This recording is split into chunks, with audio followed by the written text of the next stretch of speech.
I'm Ann Grackin. I'm the CEO of ChainLink Research. ChainLink is a research and strategy company. We focus on supply chain, and we have customers in most industries: retail, pharmaceuticals, high-tech, consumer products.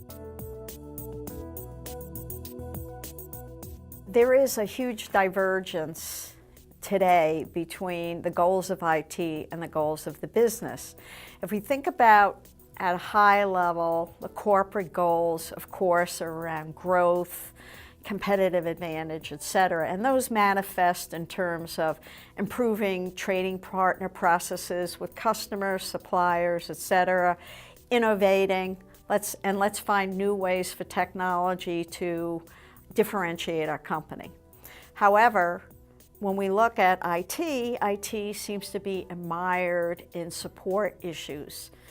There are various statistics about how much of their time is being consumed in support, but it's really a significant amount. And they're worried about infrastructure and security. Now, security is a very important issue, and end users don't seem to be very concerned about it at all. And we've seen the consequences when executives and end users aren't worried about security. But the fact remains, you've got these two communities, and one's going off in terms of thinking about improving their global position, integrating with trading partners, and the other one is mired in support. Investments in IT, ironically, if we think about back to the mid-90s, it seems there was a big stampede for ERP. And that was going to be the magic pill that was going to solve everybody's problem. I remember when I was in IT, everybody talked about ERP was going to eliminate our 80% of our budget being consumed by support. And then ERP would free us to work on new innovations. Well, the reality is 10 years later, now it seems that all that money is still going into support for ERP now and keeping up with the latest ERP revs and those kinds of things, as well as updating architectures. And so that money is being consumed that way, and a lot of end users are starting to take back their budgets because they have to get on with operating in the real world and solving their customers' problems.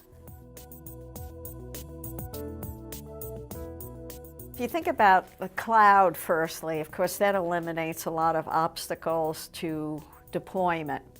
I don't have to manage IT anymore. We all understand that.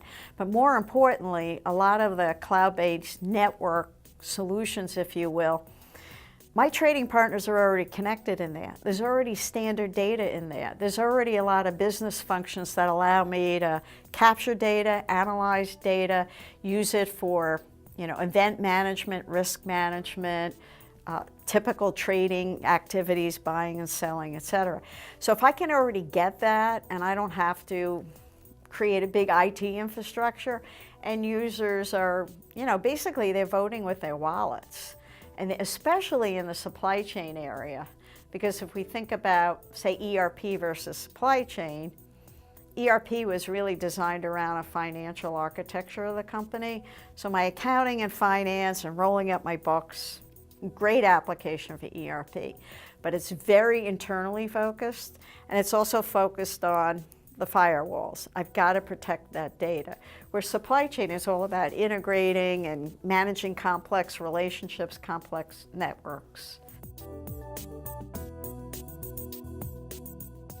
Today, with the speed of business, taking even a year to implement something could be too long. Your competitors have moved on and you spend a year, 2 years, 3 years implementing something. Whereas in the cloud environment, we're talking about deployments under 6 months, maybe even a few weeks to get up and running and start trading and start interacting in the world, if you will.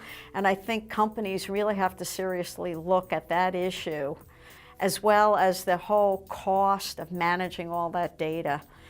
Today, we don't have the staffs of people who want to sit around managing data quality anymore, worrying about standards.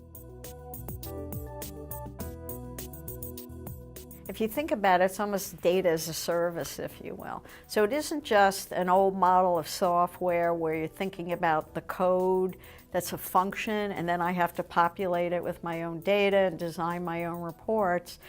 The network approach is, there's also a lot of data already in there.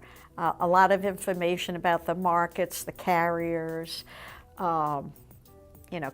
political data, information about weather, all sorts of things that an end user may need to begin to, as you say, act quickly. I'd rather plug into something like that so that's going to give me a jump start into solving my problem than owning the whole problem from implementing code, populating and cleaning data and all that.